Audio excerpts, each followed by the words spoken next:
আমি এটাও স্পষ্ট করতে চাই যে আমরা ওরকম বলি না যে দরজা খুলে দিলে বলে নাকি তৃণমূল দল শেষ হয়ে যাবে, সব বিজেপি ঢুকে যাবে, আমরা ইন্টারেস্টেড নই। আমরা পরিষ্কার বলছি, বেছে বেছে যে সমস্ত রাজনৈতিক নেতা আমাদের পার্টির সাথে যুক্ত হওয়ার চেষ্টা করবেন, যাদের বিরুদ্ধে কোনো অভিযোগ নেই, যারা দীর্ঘদিন স্বচ্ছ ভাবমূর্তি রেখেছেন, সেই ধরনের নেতাদেরকে নিতে আমরা আগ্রহী এবং আমরা নিচু তলার কর্মীদেরকে নিতে আগ্রহী, বেশি করে আগ্রহী।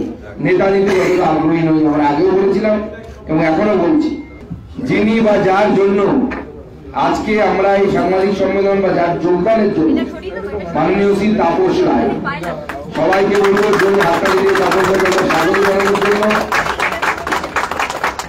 মাননীয় তাপস রায়, আমার মনে হয় আমরা যারা রাজনীতিতে আছি তাদের কাছে এমন একটি ফিগার বা এমন একটি চরিত্র, আমরা তার তুলনায় রাজনীতিতে রাজনৈতিক এক্সপিরিয়েন্সে অনেকটা শিশু। প্রায় 50 বছরের বেশি সময় ধরে উনি রাজনৈতিক কর্মকাণ্ডে যুক্ত আছেন। এক সময় কংগ্রেস করেছেন, পরবর্তী সময়ে তৃণমূল কংগ্রেসের অন্যতম কর্ণধার ছিলেন। মমতা বন্দ্যোপাধ্যায়, তাপস দা এরা কন্টেম্পোরারি রাজনীতির সাথে যুক্ত হয়। আজকে মাননীয় তাপস দা তার বিধায়ক পদ থেকে ইস্তফা দিয়ে আজকে আমাদের দলে যোগদান করছে এবং এখানে আমি এটাও স্পষ্ট করতে চাই যে আমরা ওরকম বলি না যে দরজা খুলে দিলে বলে নাকি তৃণমূল দল শেষ হয়ে যাবে, সব বিজেপি ঢুকে যাবে, আমরা ইন্টারেস্টেড নই। আমরা পরিষ্কার বলছি, বেছে বেছে যে সমস্ত রাজনৈতিক নেতা আমাদের পার্টির সাথে যুক্ত হওয়ার চেষ্টা করবেন, যাদের বিরুদ্ধে কোনো অভিযোগ নেই, যারা দীর্ঘদিন স্বচ্ছ ভাবমূর্তি রেখেছেন, সেই ধরনের নেতাদেরকে নিতে আমরা আগ্রহী এবং আমরা নিচু তলার কর্মীদেরকে নিতে আগ্রহী, বেশি করে আগ্রহী। নেতা নিতে যতটা আগ্রহী নই, আমরা আগেও বলেছিলাম এবং এখনো বলছি। কিন্তু কিছু ব্যক্তিত্ব তৃণমূল কংগ্রেসের যারা যোগাযোগ করেছেন আমার সাথে, তাহলে তাপস দা অন্যতম এবং তিনি স্বচ্ছতার সাথে রাজনীতি করেছেন। আজকে তাই আমরা ভারতীয় জনতা পার্টিতে তাকে স্বাগত জানাচ্ছি।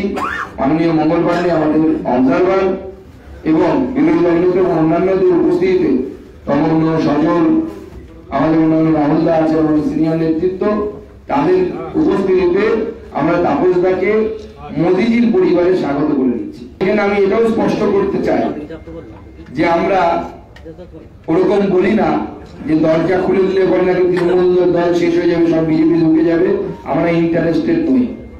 আমরা পরিষ্কার বলছি, বেছে বেছে যে সমস্ত রাজনৈতিক নেতা আমাদের পার্টির সাথে যুক্ত হওয়ার চেষ্টা করবেন, যাদের বিরুদ্ধে কোনো অভিযোগ নেই, যারা দীর্ঘদিন স্বচ্ছ ভাবমূর্তি রেখেছেন, সেই ধরনের নেতাদেরকে নিতে আমরা আগ্রহী এবং আমরা নিচু তলার কর্মীদেরকে নিতে আগ্রহী, বেশি করে আগ্রহী।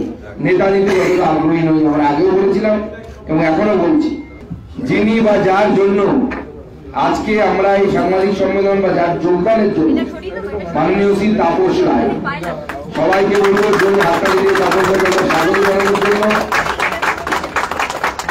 মাননীয় তাপস রায়, আমার মনে হয় আমরা যারা রাজনীতিতে আছি তাদের কাছে এমন একটি ফিগার বা এমন একটি চরিত্র, আমরা তার তুলনায় রাজনীতিতে রাজনৈতিক এক্সপিরিয়েন্সে অনেকটা শিশু। প্রায় 50 বছরের বেশি সময় ধরে উনি রাজনৈতিক কর্মকাণ্ডে যুক্ত আছেন। এক সময় কংগ্রেস করেছেন, পরবর্তী সময়ে তৃণমূল কংগ্রেসের অন্যতম কর্ণধার ছিলেন। মমতা বন্দ্যোপাধ্যায়, তাপস দা এরা কন্টেম্পোরারি রাজনীতির সাথে যুক্ত হয়। আজকে মাননীয় তাপস দা তার বিধায়ক পদ থেকে ইস্তফা দিয়ে আজকে আমাদের দলে যোগদান করছে এবং এখানে আমি এটাও স্পষ্ট করতে চাই যে আমরা ওরকম বলি না যে দরজা খুলে দিলে বলে নাকি তৃণমূল দল শেষ হয়ে যাবে, সব বিজেপি ঢুকে যাবে, আমরা ইন্টারেস্টেড নই। আমরা পরিষ্কার বলছি, বেছে বেছে যে সমস্ত রাজনৈতিক নেতা আমাদের পার্টির সাথে যুক্ত হওয়ার চেষ্টা করবেন, যাদের বিরুদ্ধে কোনো অভিযোগ নেই, যারা দীর্ঘদিন স্বচ্ছ ভাবমূর্তি রেখেছেন, সেই ধরনের নেতাদেরকে নিতে আমরা আগ্রহী এবং আমরা নিচু তলার কর্মীদেরকে নিতে আগ্রহী, বেশি করে আগ্রহী। নেতা নিতে যতটা আগ্রহী নই। আমরা আগেও বলেছিলাম এবং এখনো বলছি